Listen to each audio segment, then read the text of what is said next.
Welcome to the second episode of Earth Grief Doula. I'm Susan Meeker-Lowry. Today, I want to talk just a little bit about who I am and what my experience is, why I'm sitting here in front of you.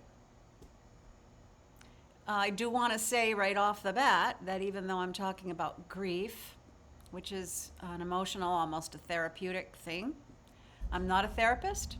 I'm not a counselor.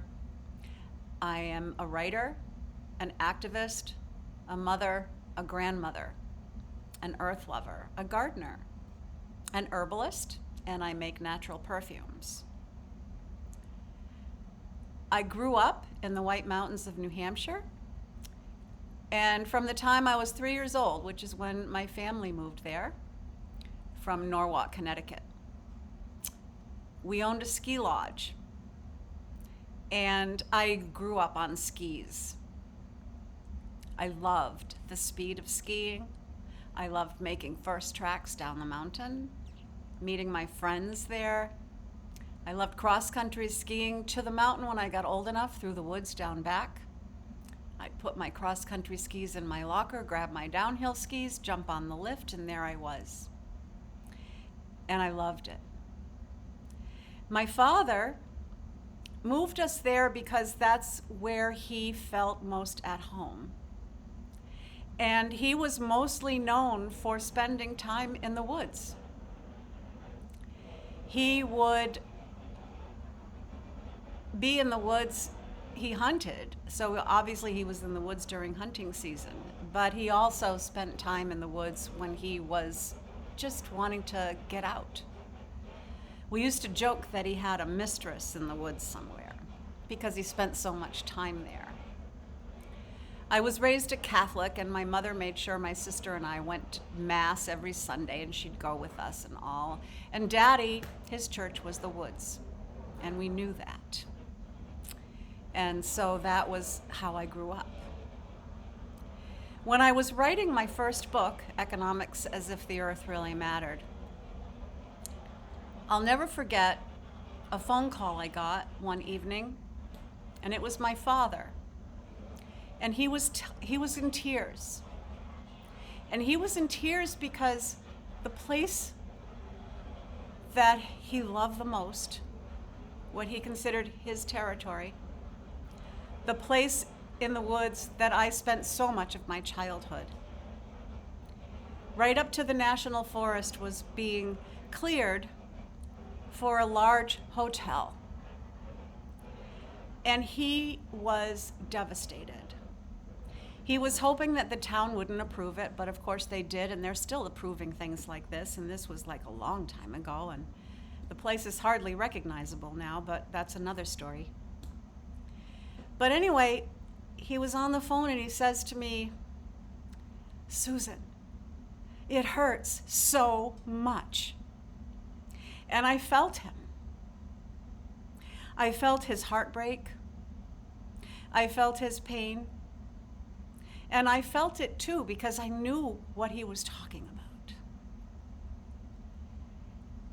I have, and I do, regularly communicate in my own way with trees and boulders and mountains and insects and plants, and we have conversations. And I literally hear, sometimes, words. And so when I heard my father that night on the phone, suddenly it came to me that he, just like me, although he wouldn't use the words that I use, talks to trees and boulders and the river and streams. And that's when I decided to dedicate my book to him, to Daddy who understands. I put that in there in the dedication. I owe to him my ability to accept and trust and not push away not only the pain that I feel at the losses, but also the very personal relationship that I have with Earth that I would probably not have if I hadn't witnessed his. If I hadn't witnessed his caring and his knowledge and his heart that was in it. And so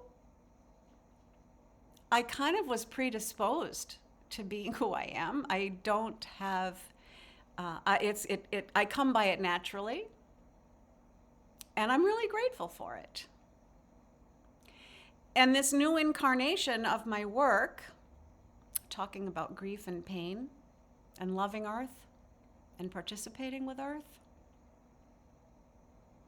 in many ways, I owe that to my father.